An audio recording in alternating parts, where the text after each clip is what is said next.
character. Al. Thank you very much. I have a lot of character. Wait, let me get a lot of integrity. A lot of.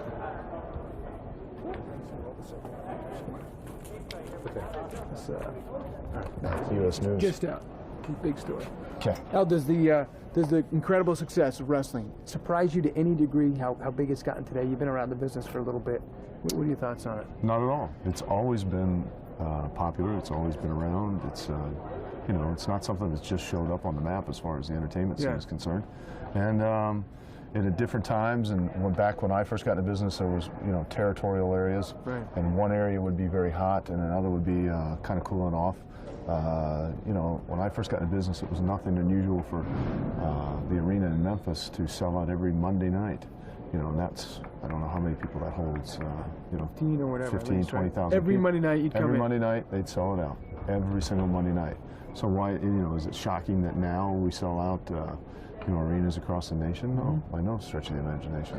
I don't know if in Memphis though it was on the cover of this magazine, U.S. World News Report. The cover of Val is on the cover of U.S. News.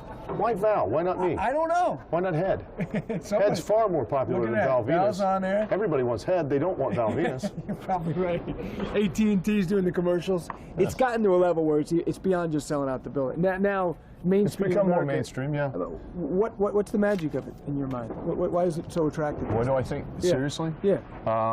Because Vince McMahon has changed the way that people view professional wrestling. And one time it was viewed as an insult to people's intelligence because we were trying to make you believe that it was a competitive situation. Not fake or real, because what we do is real. The word fake connotates that anybody can do it, and that's wrong, because not everybody can, because if they could, they wouldn't be paying to get in here and see us do it. Sure. But is it a competitive situation? No, it's not. And the one thing that people hate to have done to them, I'm sure you do too, and that's to be lied to and made a fool of. So everybody feels like they're being made a fool of when we go around and tell everybody it's a competitive situation. So I think by acknowledging that it wasn't, and acknowledging it for what it is, and for the people saying, okay, that's what it is and we like it, much like a magic show. You know, God, I hope that David Copperfield doesn't make the Statue of Liberty disappear. You know, no, he doesn't. But you can suspend your disbelief for those 2 hours and you can be entertained. And the same goes for this. You can suspend your disbelief. You can step off into another world, much like a movie or a book or anything else, and you can be entertained. I think there was a feeling years ago that the magician never told his secret, and that might, in fact, kill the business. Right. That didn't happen, though. No, I mean, I think that was a fear maybe even you had. Well, sure, in those days. Definitely, yeah. I'm from the old school, you know. I'm definitely from that school of thought, but I understood that, much like football, basketball, and baseball, the reason that they are so immensely popular is because as a kid you did all those things in your backyard or in the driveway or at school.